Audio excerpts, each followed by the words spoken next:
Welcome to my channel the smart academy. আজকে নতুন আমরা একটা টপিক নিয়ে এসেছি, সেটা হচ্ছে ঘনমূল।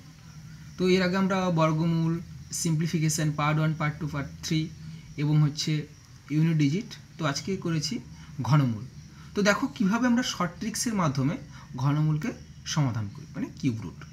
তো চলো দেখা যাক ঘনমূল। তাহলে আমরা একটা লিখেছি, দেখো বোর্ডে, শেষ সংখ্যার সীমা আর আছে শেষ সংখ্যা, মানে এটা রেঞ্জ আর নাম্বার অফ রেঞ্জ। তাহলে 1 থেকে 7 যদি সংখ্যা থাকে তার জন্য হবে 1। তাহলে কি স্যার এটা কী করে পেলাম? না দেখো, কোনো সংখ্যার কিউব মানে হচ্ছে 1-এর কিউব মানে 1, আর 2-এর কিউব মানে হচ্ছে কত, 8।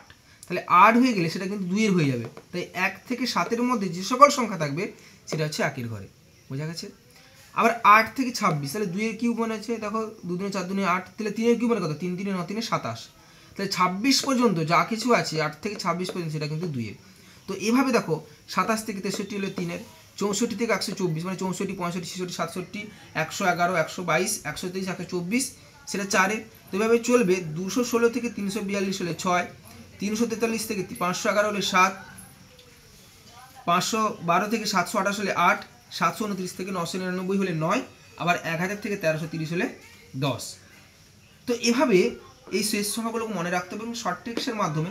তো দেখো কীভাবে আমরা ঘনমূল করতে পারি। দেখো কোয়েশ্চেন তোমাদের সামনে 3খানা আছে। তো আমরা কী করবো এটাকে?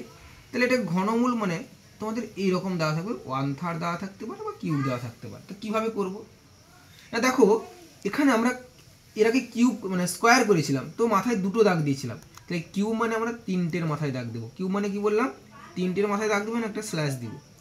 তাহলে 7 আছে, তাহলে 7 কি দিয়ে 3 বার গুণ করি, কী হবে, 7 7 49 9, তাহলে 9 7 63 মানে 3। তাহলে একক স্থানীয় অঙ্কটা 3, মানে 7-এর যে একক স্থানীয় মানে 3 বার যদি গুণ করা হয়, 7 7 49, 7 9 63, 3 এলো। তাহলে দেখো 250, এই 250 নম্বরটা কোন ঘরের মধ্যে আছে? দেখো 216 থেকে 342 এর মধ্যে কিন্তু 250 নাম্বারটা আছে। তাহলে এর জন্য কি নাম্বার, এই জন্য হচ্ছে 6। তার মানে দেখো তোমরা 63, তোমরা মোবাইলে 63কে 3 বার গুণ করে দেখো, গুণফলটা এটাই আসে। তো দেখো আরেকটা অঙ্ক করি। দেখো লাস্টে 5 আছে, তাহলে 5কে যদি আমরা 3 বার গুণ করি, তাহলে 5 5 25, 5 125 মানে হচ্ছে 5। তাহলে 3টার মাথায় দাগ, তাহলে 421। তাহলে 421 কোথায় আছে? দেখো 421 আছে 343 থেকে 511-এর মধ্যে আছে 421। তাহলে তার জন্য কত হবে? তার জন্য হবে 7, তার মানে হচ্ছে 75। তো তাহলে তোমরা আমাকে এই অঙ্কটা জানাও করে। Thank you.